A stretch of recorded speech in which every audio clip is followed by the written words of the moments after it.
Kristen says, what is a fair way for a married couple to divide their expenses when one partner makes significantly more than the other? In our case, my partner makes 125% more than I do on an annualized basis.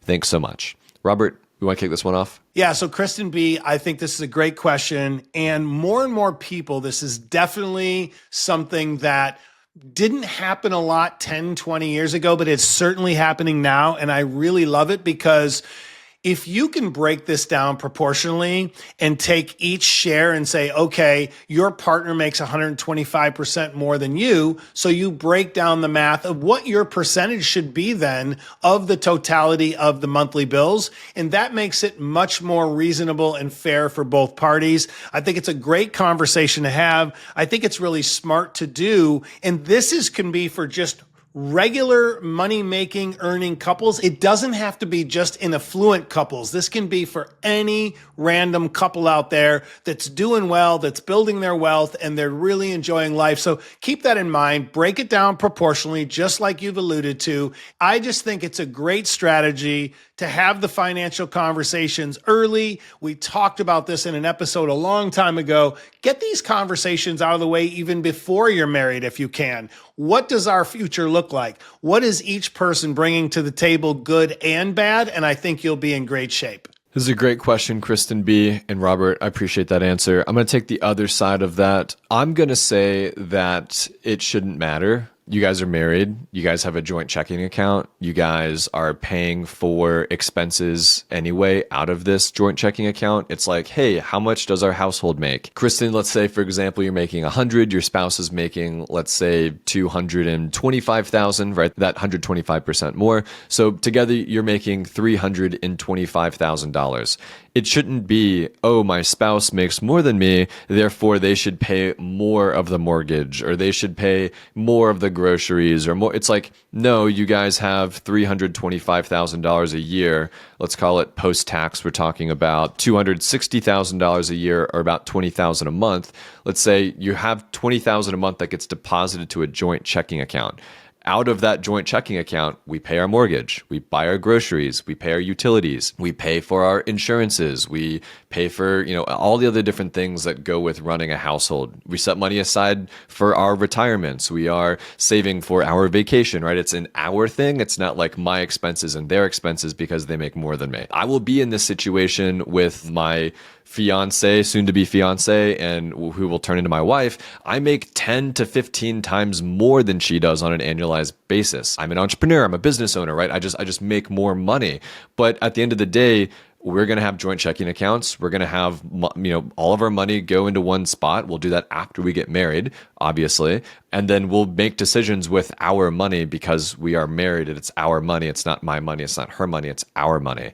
And I just think, again, that's like something really important that people need to understand when they're married. And I'll caveat that. A lot of people are like, oh, what if it's an abusive relationship? What if it's these other serious things? Yeah, if addiction or abuse or whatever is going on here, of course there are caveats to this. Do not combine finances with someone who is not a good person, right? Like, I totally am empathetic to that. I hear you. But I would argue that 80 to 85% of the time that is not the case, maybe even up to 90% of the time that's not the case. And that combining finances, being on the same picture financially, knowing that this is our money that is then, financing our monthly expenses of our household and our retirement is the best mentality going forward for long-term wealth building. So I'm going to stay on the other side of the fence here. When I was married and in every relationship I've been in, I've paid all the bills. It's just the way it's been. It's always been that way for me. I think that's how it should be. If the man is the breadwinner, that's okay with me, and that sits right with me.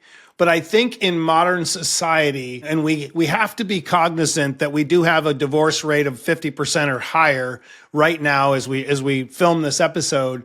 You have to look at both sides of it because, with a more proportional earning situation between the two entities in the marriage, I think it's important to understand that what do you do in the situation? Nobody wants to think they could end up in divorce. I never thought I'd end up divorced. I'll be honest there. I thought I was in a great, great place. But what do you do if you want to protect yourself financially. If you just pool all the money and you don't have kind of your own side and their own side, then I think it's okay to pool it all. And I agree with you on that. But also, I think we live in a different era. Otherwise, we wouldn't have divorce rates being so high, to where I just feel people should at least be cognizant of protecting themselves, whether they're the breadwinner or not, so they have some sort of separation to be able to have their own nest egg just in case. You hear it all the time where people get divorced, and I deal with it all the time with clients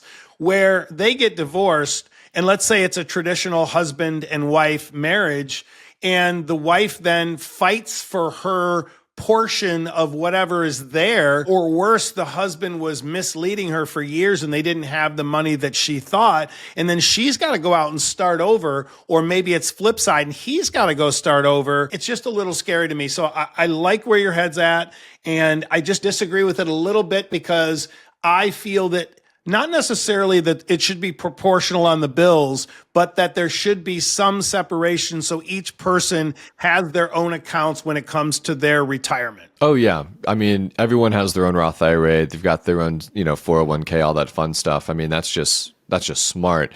I think what I'm trying to get at is like the money comes into a bucket and then we say, cool, Austin, you need to max out your Roth IRA this year. So we're going to put in our budget, our honest budget, $583 a month for Austin's Roth IRA, $583 a month for Austin's spouse's Roth IRA, and then we're off to the races, right? So it's like, I guess what I'm saying is, I'm also assuming that we're on the same page. Like you were talking about like divorce rates and stuff like that. Isn't money like the number one reason why people get divorced anyway? I think I read the stat where if you're on the same page with money, politics, and religion, the divorce rate drops to like 8%.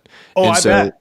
Like there's a 92% chance that you guys are going to be just fine, assuming you're aligned with those three things, which I would argue everyone should be aligned with before they get married, right? So maybe it's just like the optimist in me thinking about like the best way to grow wealth is to be on the same page with money as a couple, and sending Venmo requests back and forth. That's not the relationship I want. I don't want to have to buy this, or, oh, you buy this, or I'll buy. It's like, no, like we are a unit. We're going to be buying things together. We're going to be investing in things together, and we're going to be growing our wealth together. Then I think the way to resolve this, as I think through this, because I've been on both sides of it, is to maybe everyone out there listening, no one ever thinks that their significant other is going to change, leave them, have an affair. You never, ever think that. You want to assume when you get married that it's going to last forever and it's going to be beautiful, but that's just not the math. It just isn't that way.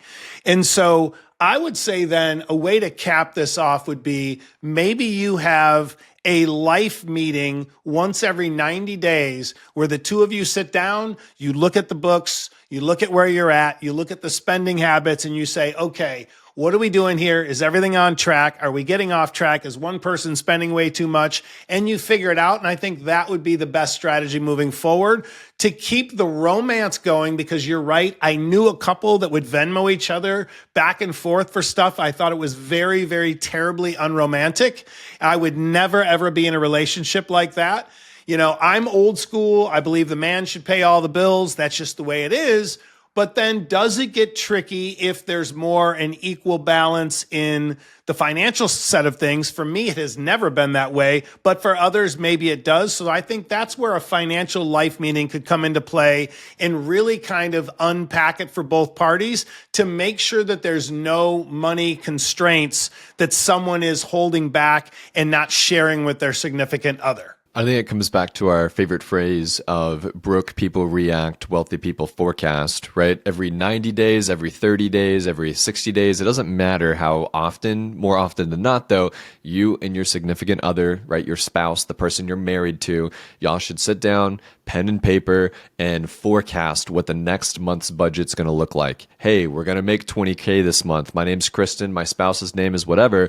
What are we going to do with this 20K? It goes into the joint checking account. We got to pay the mortgage. We got to do this. Oh, Kristen, we got to max out your Roth IRA. Spouse, we got to, I know you've got a car note, right? So it's like, all these things are all getting figured out in real time. Being on the same page and being transparent with money is how you have a healthy relationship with it and a healthy relationship with your spouse. This comes from someone who's not married. I've not yet seen the downfalls of a marriage yet. So I'm talking from an optimistic perspective here, but like that's how I plan to approach marriage myself. Yeah, I love it. And this is a very, very slippery slope of a conversation because you've not been on the bad side of all this. And I'm not trying to be a negative Nancy. I'm just trying to make sure everyone has their perspective in order.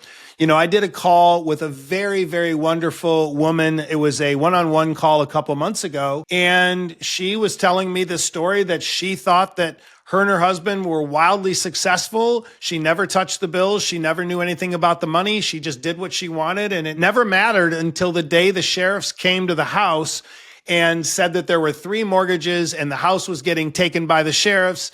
And all of a sudden her life got upended. I'm not trying to get emotional, but it was brutal. And this happens all the time.